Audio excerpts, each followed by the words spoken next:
Et si c'était lui, l'iPhone qui va bien en 2023 ? En tout cas, l'iPhone 12 a encore bien des atouts. Un iPhone pas cher, le bon plan du moment, n'importe quoi. Je ne crois pas. Et je vais te dire pourquoi.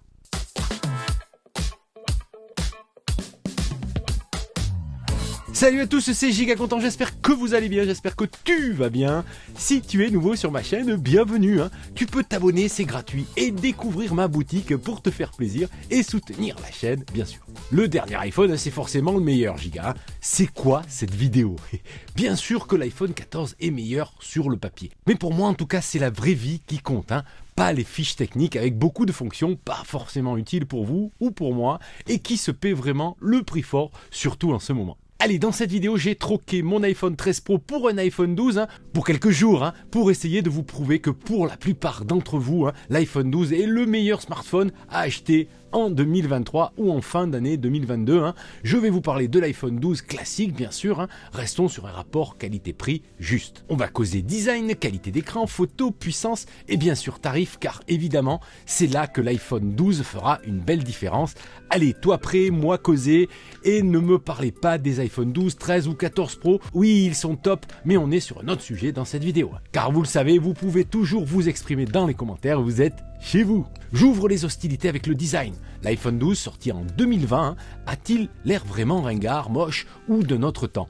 Pas du tout, À part l'esthétique du bloc photo avec les capteurs alignés et la taille de l'encoche sur la face avant, il ressemble comme deux gouttes d'eau à l'iPhone 13 ou même à l'iPhone 14 finalement, sorti en 2022. Le jeu est toujours disponible en 6 coloris, dont le mauve exclusif au modèle que je trouve très sympa, vous le voyez à l'écran forcément. Vous serez je pense d'accord avec moi pour dire que l'iPhone 12 a toujours de la gueule, même si c'est pas le dernier sorti. Alors, l'écran est sûrement pourri, nul, largué, pas du tout, même diagonale d'écran que le 13 et 14, 6,1 pouces, écran OLED Super Retina XDR compatible HDR, même taux de contraste et même résolution que l'iPhone 14, une luminosité standard légèrement meilleure bien sûr sur l'iPhone 14, mais franchement, c'est bonnet blanc et blanc bonnet les amis, on s'exagère un peu mais vous voyez ce que je veux dire. Bien sûr, il n'y a pas la technologie ProMotion qui adapte automatiquement le taux de rafraîchissement jusqu'à 120 Hz, mais les amis, c'est la même chose sur les iPhone 13 et 14 classiques. Eh oui, le ProMotion c'est pour les Pro et Pro Max. Résultat, l'écran est super lumineux, il offre un rendu des couleurs fidèle et il offre aussi le rendu HDR pour vos photos et même vos vidéos. Pour une meilleure restitution des hautes et des basses lumières, c'est top. Vos photos et vos vidéos seront sublimées. Bien sûr, il va lui manquer quelques fonctions, mais je vous en parle plus tard. L'iPhone 12 offre donc, le même écran que l'iPhone 13 ou 14 à quelques détails près, mais ce sont vraiment des détails. Mais alors l'iPhone 12 a forcément un bloc photo minable, totalement dépassé, qui ne vaut plus rien. Pas vraiment. Sur le modèle classique de l'iPhone 12, vous avez donc deux capteurs optiques de 12 millions de pixels, un grand angle et un super grand angle, zoom x2 donc, et une caméra TrueDepth pour l'analyse de la profondeur de champ pour l'effet bokeh en arrière-plan. Comme l'iPhone 14. Attention, l'iPhone 14 offre en plus désormais une mise au point automatique, quand même. C'est un plus, mais ça ne changera pas votre vie de tous les jours, sauf si vous faites beaucoup de photos. L'iPhone 12 propose aussi un mode nuit et bien sûr un mode portrait en photo, évidemment.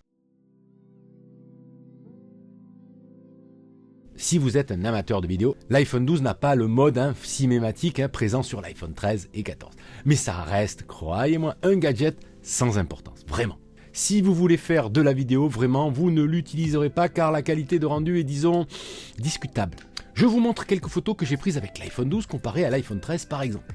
La différence est, disons, très sensible. Il y a bien sûr un meilleur rendu sur les iPhone 14, ça c'est sûr, mais surtout sur les iPhone 14 Pro et 14 Pro Max. Je vous le rappelle. Il faut reconnaître qu'en basse lumière, les iPhone 13 et iPhone 14 seront meilleurs. Mais cette différence vaut-elle le coup avec un grand P et le coup avec un grand T ? Je vous laisse méditer. Parlons puissance et fonctionnalité. L'iPhone 12 tourne avec la puce A14, qui n'est pas la dernière génération certes, mais vous aurez comme sur l'iPhone 14 6 cœurs CPU, dont 2 cœurs haute efficacité énergétique, le Neural Engine 16 cœurs et 5 cœurs GPU, un de moins que sur l'iPhone 14. Ça change quoi ?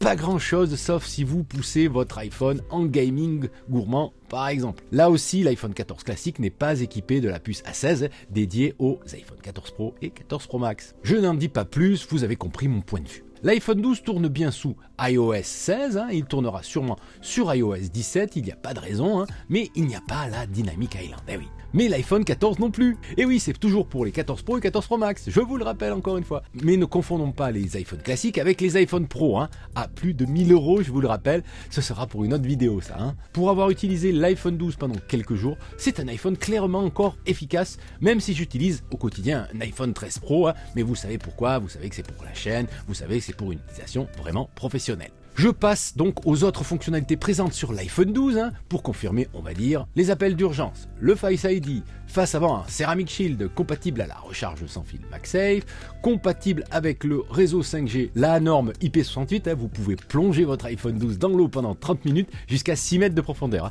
J'ai pas essayé. Le Wi-Fi 6 bien sûr, complétez dans les commentaires si vous avez une spec qui vous paraît intéressante et que j'aurais par exemple oublié, n'hésitez pas. Allez, il a quand même un talon d'Achille cet iPhone 12. C'est l'autonomie, oui. Difficile de tenir toute une journée avec une utilisation soutenue, il faut bien le reconnaître. Allez, avant de conclure et de vous laisser vaquer à vos occupations, on va parler tarifs les amis, et c'est là que tout prend du sens. Un iPhone 12 coûte sur le store d'Apple 809 € avec 64 Go de stockage, 859 € en 128 Go, ça vaut le coup. Vous trouvez même mieux reconditionné entre 650 et 700 €. Je vous mets quelques liens dans la description, je vous rappelle que l'iPhone 14 commence à plus de 1000 € et si vous avez suivi la vidéo, ce n'est pas forcément intéressant. Bien sûr, il y a l'iPhone 14 Plus, le même en plus grand, 6,7 pouces, mais on passe à presque 1200 €. Avec la hausse des prix que nous subissons tous, je trouve que l'iPhone 12 est actuellement, au moment où je tourne cette vidéo en tout cas, le bon plan pour s'offrir un iPhone complet, pas cher, au goût du jour, qui pourra, je suppose, vous faire attendre tranquillement l'iPhone 16 ou même l'iPhone 17. Si je n'utilisais pas l'iPhone dans mon boulot ou pour ma chaîne YouTube, 95% du contenu sur la chaîne est filmé avec l'iPhone 13 Pro, eh bien je pense sans exagérer que je pourrais aujourd'hui acheter un iPhone 12 pour une utilisation classique. Oui, mais certains d'entre vous, oui au fond là, vont me dire « Mais l'iPhone 13, c'est encore mieux giga, non? Oui ?» Je ne vous mentirai pas, l'iPhone 13 est aussi un bon plan en cette fin d'année 2022 ou début de l'année 2023. C'est très vrai. Allez, le plus de l'iPhone 13 par rapport à l'iPhone 12, c'est selon moi l'autonomie. Apple a enfin réussi à faire une autonomie correcte sur un iPhone à partir du modèle 13. Si c'est un point important pour vous, alors oui, l'iPhone 13 est le bon plan du moment. Mais franchement, pour le reste, les deux joujoux sont très proches. Question de besoin, question de budget, encore et toujours. Voilà ce que je pouvais vous dire sur l'iPhone 12, un rapport qualité-prix très intéressant. Vous retrouvez plein d'autres infos dans mes précédentes vidéos, la playlist apparaît juste ici, ça pourrait vous intéresser. Prenez soin de vous, résistez à la nouveauté, à demain ou à plus tard. Salut!